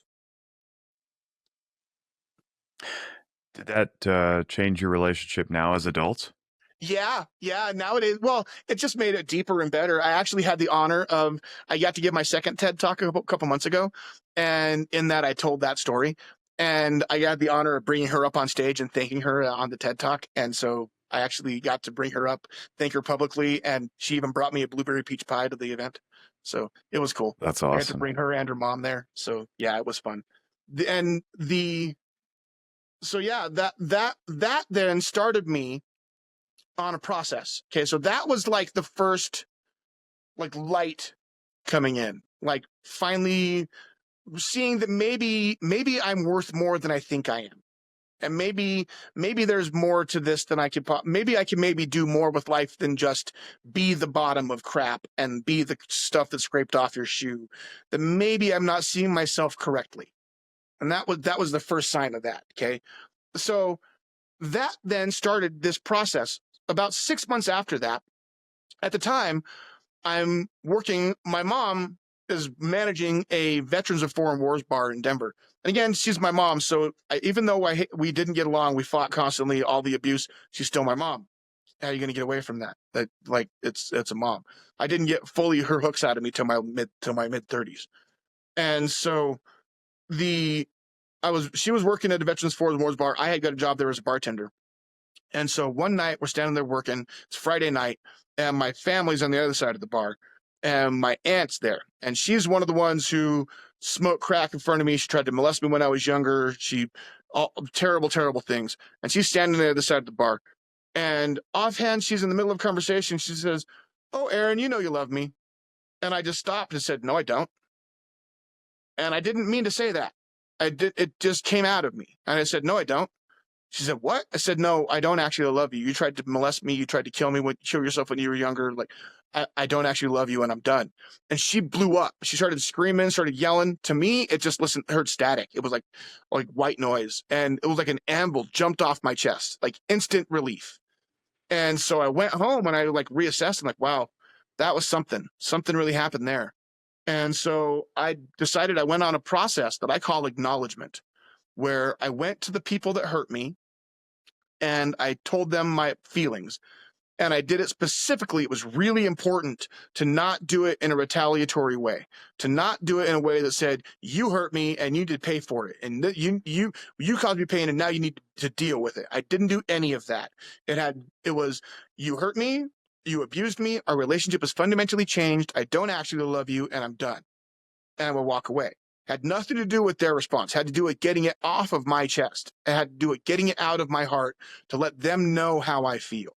And so I did that. I went to my mom, I went to my brother, I went to my dad, I went to everywhere around and told them how I feel.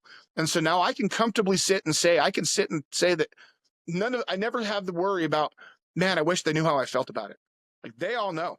And they know I'll tell them again. You want to come and ask me about it? I'll tell you. And because I don't have any fear or ashamed about it. I think growing up, I lost the ability to be ashamed or embarrassed about anything, because I made more fun of myself than anybody around. I had more fat jokes about me than you did, and I had better insults than you did. And so now that I'm older, I don't have the ability to get embarrassed or ashamed about anything. If you don't like me, that's fine. Don't like me from the other side of the room, and I'll be all right with that. Like, you go stand over there, don't like me all day long. I'm curious about that with a bunch of people who are, in that realm, addicted to chaos, causing harm constantly, that they all received the phone call and the meeting. Like, because I can easily see people just saying, "No, I'm not interested in having your, stuff dumped into my lap," right? Like, why didn't they just reject you? Yeah. Yeah. It was the I don't know why they didn't just reject me. Honestly, they're just the best people I've ever known. Yeah. I told Mike, and I've joked about it repeatedly. Mike's the only person in the Oh, I world meant your where if you family insult members. them, I'm sorry. I meant your oh, family no. members when you went to tell them how you feel. Like, I'm Why didn't they amazed that just they reject received me? the invitation. Some did. Some did. Some rejected me. Some begged me to stay. Some begged me not to go. Some tried to like retaliate. But to me, it didn't matter. It didn't matter because I just didn't have it in me to change my story based on your abuse. I didn't have that in me. I still don't. I don't have it in me to censor what I'm saying for the people that hurt me. That's a If powerful statement that I think a lot of people need to hear, and I hope they do it. And I'm going to take that. I love doing these podcasts because I always learn things, and I always have my mind changed, and I'm always, shifting. Right, that right there. I'm not going to change my story because of your abuse. Like, that is so profound that so many injured people need to hear, because they do self-censor, whether it's privately or publicly, whether it's occupationally or educationally. But like, we self-censor constantly out of a threat of we don't really know, right? Like we don't really know what the threat is. But if the threat isn't legitimate, or if it's not something Yeah. that matters, doesn't hang in the balance, what are you doing? Like you're living Yeah. dishonestly, and you just chose not to live dishonestly anymore. And I mean, I appreciate the heck out of that. That's That's amazing. and I really did decide to not live dishonestly. Like these days, I just don't lie about stuff. I don't have it in me anymore. I spent too long. I am, because of my upbringing and my family, I am really, really good at lying. I'm really, really good at manipulating. I'm really good at getting what I want because it was a survival technique. Because I had to get what I wanted to survive, and I had to make sure I knew who I could use to get the thing that I wanted, because I might not be able to get it tomorrow, and I need to make sure I could survive right now. Okay. And when I got with my wife, the most important thing to do when I met with my wife 15 years ago was to show her all of my tricks. Like, all right, these are the things that I had to do to survive. These are all of my tricks. These are all of the things that I would do to lie. You ever see any of this, you call it out immediately, because these are the red flags you might eventually hit. Because I had to do some crazy stuff to survive when I was a kid, and I had to pull tricks and lie and steal and do stuff to make it through life. And if you ever see any of this, you let me know. And I had to fully turn the table over, because that I saw firsthand the long-term effects of abuse, degradation, and lying, and what that can do to your person. I saw it in my mom and my stepdad, and the fact that they never left that chaos. They never took ownership of it. They never fixed it. They never left it, and it killed them. And I see it with my brother, who he tells me that he changed, but the brother I know was a wife-beating alcoholic. It took it. It ran with it. I won. I won in this equation, because my son, my 18-year-old son, my third born, is about to graduate in 2 weeks from high school. All of my kids went to the same high school. My three oldest went to the same high school. My youngest went to a different one, just because we found a better choir program for her, not because we had to move. And so they've all had the same stability. They went to the same elementary school, middle school, and high school. They all did. They have the ability to where if I do something wrong, they can come and yell at me about it and tell me that I'm wrong, and correct me on stuff. And none of them will be able to do what I'm doing in 30 years. There's not going to be an Aaron Stark family business talking about their pain, because it just isn't there. And so I won. Like they all that chaos, all that drama. Today I can sit here and happily say I have beaten my own demons to the point where I can sit comfortably in myself, knowing that even though I did make really terrible decisions, and I really did maladapt to those decisions when I was a teenager, I don't have to use that. That doesn't have to be me for the rest of my life. My bad decisions and my pain don't have to define my entire existence. I can choose to move out of it and move past it. And what the imagery that I use when I talk about with my own kids is luggage.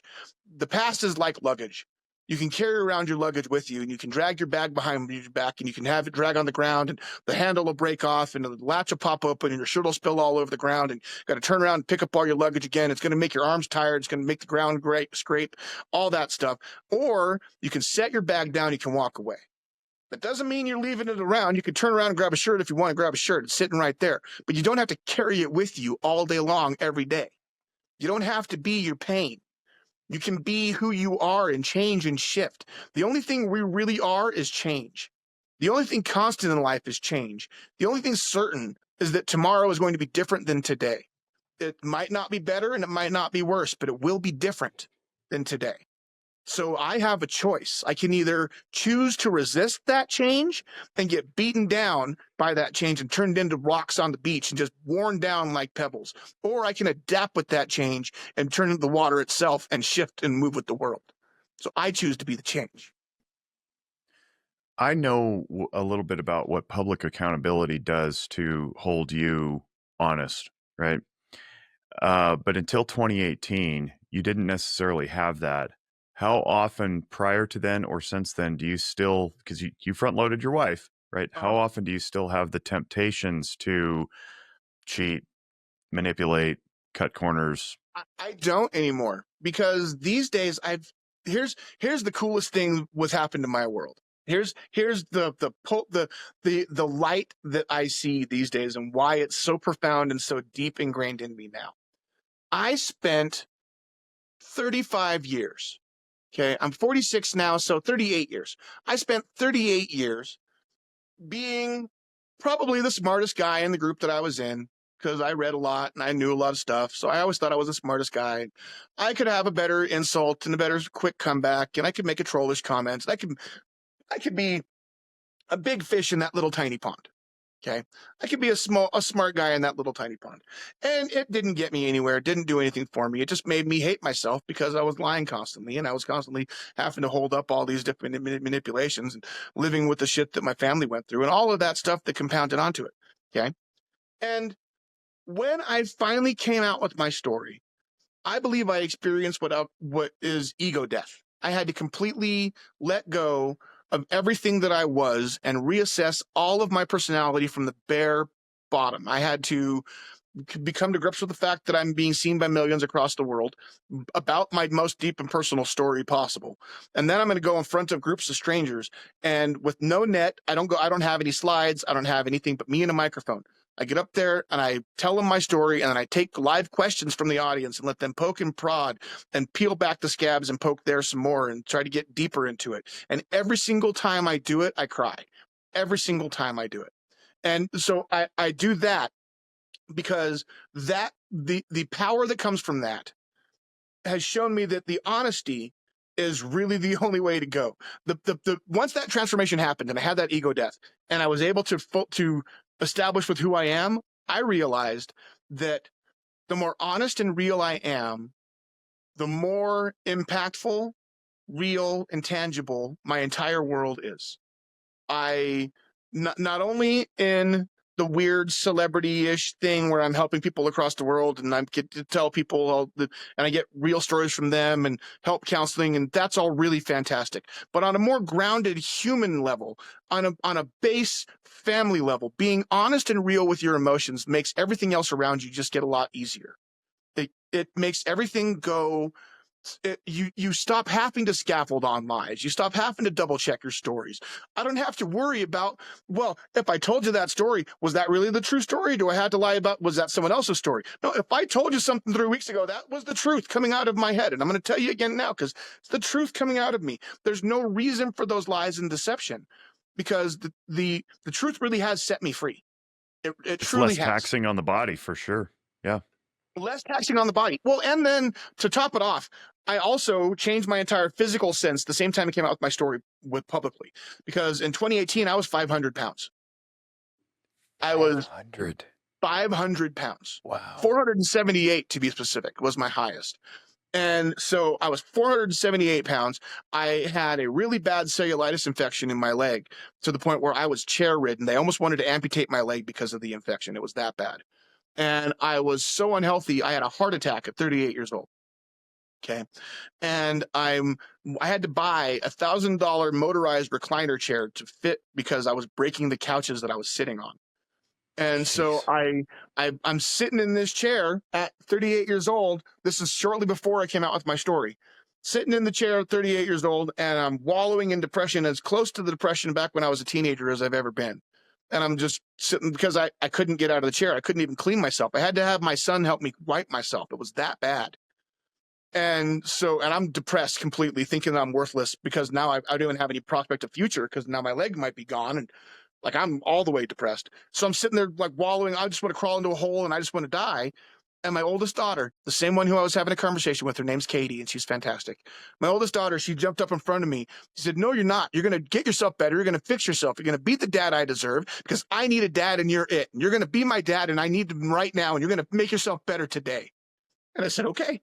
And I did. And up until that very day, I was drinking a 12-pack of soda a day and having a 2-liter with my dinner as my cup. I haven't had a drop of soda in 8 years.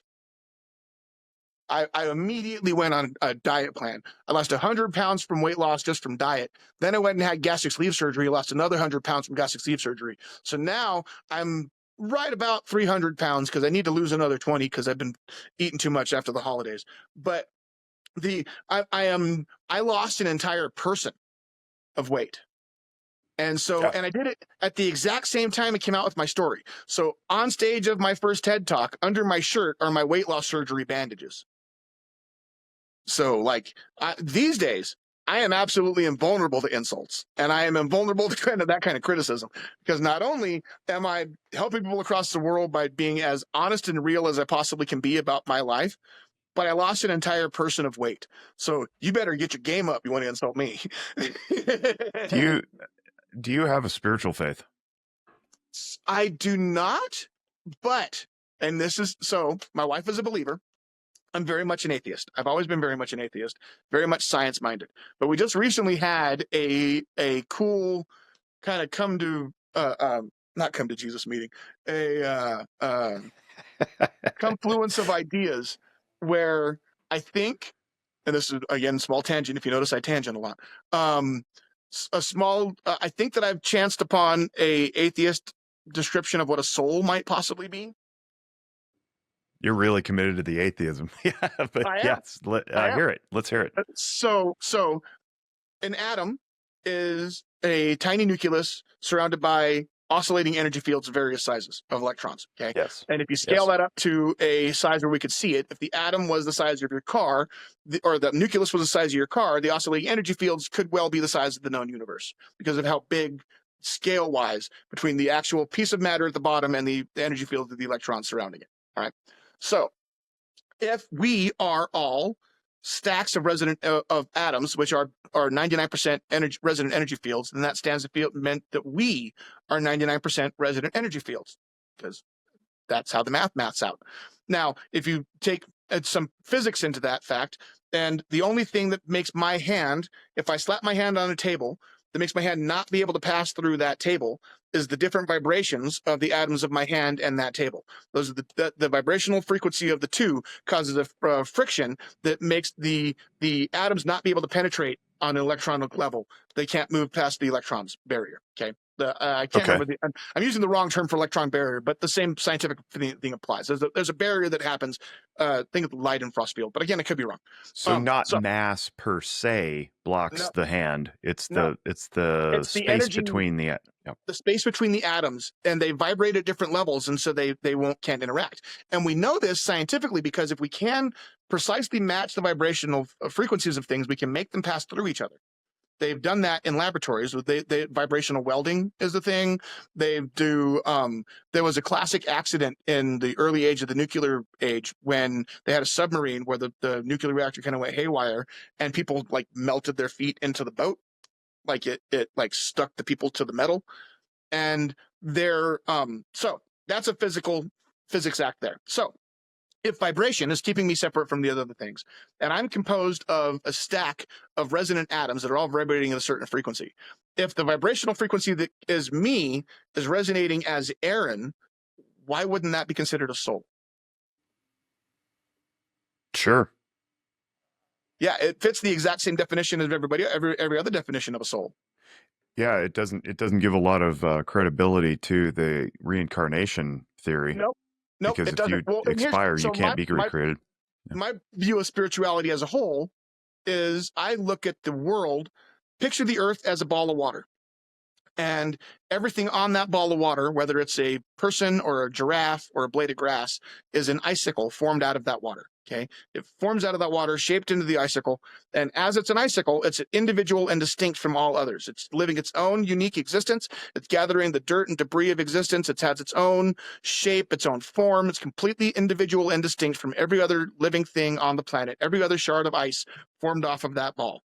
Okay. Completely distinct. It's gathering its own realm of existence. But then once the shard melts, it goes back to the ball. And the same way that you can't find a drop of water once it hits a glass of water, you can't, because it disperses. The energy, the form that composed me disperses into the ball and then ranges and conforms with everything else and combines, which makes new icicles that pop up composed of new compositions of individual and distinct lineup. So while I don't believe in any kind of omnipresent creator, and I don't think there's anybody judging me, I don't think that there's any rule book that's laid out cosmically that I have to follow, otherwise I'm going to go to a fiery pit. I don't believe any of that. I do think that if there is something out there that is quote unquote a god, I have neither the ability, reason, or inclination to be able to figure it out. And so to do so would be egotistical folly. And so I should just be able to exist where I am and know that the world I am is full of so many amazing wonders that that fulfills my need for that. Like I look at the universe and I see like the cosmic cloud. I can't remember the name. I always forget the name when I'm doing this little bit. There's a cosmic Nebula. cloud that's composed of the chemicals that smells like root beer. Oh, The exact chemicals that we use for artificial root beer. There's an entire galactic cloud composed of that chemical. So somewhere out in space, there's a cloud of root beer flavor. that's amazing. I want to go there. Yeah. Yeah. We could talk forever about this because now I'm fascinated about, what force intervened in your desire to stay alive, Yep. at all. The Yep. love that you feel toward your friends and your family, the motivation that Katie get inspired to give you, right? Like we could go so many different directions with this. But we're 2 hours in, and out of respect for everybody's time, including yours and mine, and my own empty belly, because I need to eat. We really need to wrap it up. But I want to ask two things. The first is if you could briefly touch. We met because one of my employees, a gal that I've mentored for a couple of years now, her dad, Stephen Bain, you work with with some regularity or frequency. I'd like to know what that relationship is because he's down in Southern California. You're in Colorado. Briefly tell us about that, please. And then I have one question that Mike always asks everybody before they depart. Yeah. Oh, Stephen Bain, I met him through, he booked me to go out and speak. I went out and spoke twice now for the Irvine Unified School District. Excuse me, hiccups. And I'll be actually flying out in August and January to go speak again out for the Fontana Unified School District out in California. And Stephen is a fantastic guy. The first one was just like, hey, when we're having a conference, we want you to come and speak. And I think when we did that first one, we saw that our missions are aligned and our visions for school safety really, really line up. And we both share a passion for being able to do whatever we can to try to help prevent more me's from happening. And so, yeah, we've been teaming up. There's another speaker, Autumn Bignami, who was one of the survivors from the Las Vegas shooting, the Mandalay Bay, the concert shooting. Yeah. She got shot 3 times during that incident. And so she's another speaker, and the two of us, she does her presentation, I do mine, and the package of it kind of really encapsulates the spectrum of school shootings, mass violence, and even suicides, because I'm of the opinion that we need to reclassify that also, that a single person dying by a gun should be included in that in the statistics, because there's not much of a line between suicide and homicide. And I think that the more we make that line straight up, the harder it is to actually see the problem. So yeah, Stephen's been a great guy. That's cool. Yeah, that's an interesting point about the suicide homicide thing, because people say, gun violence, which I reject categorically because linguistically it's just inaccurate. Yep. But if you're going to say that, you have to include everything together. Yep. And it's disingenuous to separate them out. I think that there's an argument to be made for suicide being violence upon self, for sure. And so, it seems like a semantic debate, but branching off of that, we have 100,000 overdose deaths a year in this country, and we could lump them all together and say these are deaths of despair is really what they are. Yeah. You got the homicides, whether or not they're firearm caused, suicides, whether or not they're firearm caused, overdoses, which I would classify as suicides. And I would even throw in the very all too mysterious single occupant, one vehicle car rollover or whatever, because that doesn't track with me outside of something something very explainable like weather. I think those deaths of despair need to be explored. And I think those deaths of despair, and I don't want to go too deep in this, I know we're almost going to wrap up, but if we look at the bigger picture of it, my biggest opponent, the biggest enemy that I fight when I'm doing all these speeches, what I call the negative social economy, It is from the outside, it looks like small islands of negativity. You got your Reddit forums, your incel subgroups, your YouTube, your X chat groups, your all these different things that look Reddit, all these different things that look like small islands of negativity, and each in their own are pretty toxic. But it's not islands of negativity. It's an interconnected web of social networking Yes, with it its is. own system of risk rewards and celebrity and everything. So the example I always use is, take me, for example. I said something that people like. Now I get to do cool things. I get to fly around the country. I get to do cool podcasts. I get to tell my story and help people. Cool. Let's take the opposite of me. Let's do the flip side of me. Let's say you're a kid who's harassing an abortion clinic so much that they're going to close their doors. All right. You do it really well, you're going to get rewarded for it. You do it so much, you get national attention, you're going to get celebrity for it. You do it enough to where the people that you get more than one news cycle national attention. Now you're becoming an icon in that. You're getting all the positive adulation you've been craving the entire time. Because at the base of it, the only thing you've been wanting is for someone to tell you that you're good enough and that you matter. And now they're telling you you're good enough and you matter because now you're being evil enough and mean enough to where we matter. Oh, and by the way, the ones that say that you're really being really mean and evil, they don't really see because they don't understand the reason why you're doing all of this. So they're the normies and we're the really smart ones. And so we're going to make the smart ones over here. And so those ones, they're just not nearly good enough because we're the superior ones. And that's how you end up with where we are today. Yeah, a bunch of narcissists all trying to out narcissist each other. That's that's really what's going on. Exactly Look at me, what it look is. at me, look at me, look at me, look how great I am, reward Well, me. and you'll find in the extremist networks, you'll find that the kids who are really depressed tend to fall into what I call hyper-focused intellectualism. So they'll find one tiny little sliver of a topic and learn everything about that topic because that will give them something that they're smart about that everybody else doesn't know. And it gives them a sense of implied superiority. And you'll find it in weird political theories. Like if you ever hear someone talking about Herbert Marcuse, who is an obscure 18th century German philosopher who they blame socialism on, nobody knows him at all outside of the extremist networks that talk about him exclusively. And Well, I don't know about that. I mean, I know Marcuse and how he folds in with the other postmodernists, and I do give a lot of blame there. So that's the key, though, is that he's real and he is a real thing. So people do know about him. But in the extremist networks, like in that world, the people that know about him know everything about him. Like they will learn. Oh, I see what you're saying. Yeah, all that slice, every bit of that slice, they'll learn it. So and that way it gives them something that separates them from people who don't know it. And the fact that it's real and the fact that it is really traceable makes it legitimate information that they can learn. It's not some fantasy that they're making up. I just realized something about my own profession and how people specialize in certain modalities and won't move off of them. And I bet there's an echo there. You know, I know everything about CBT, and it's like, does that make you good though? Yeah, precisely. Yeah.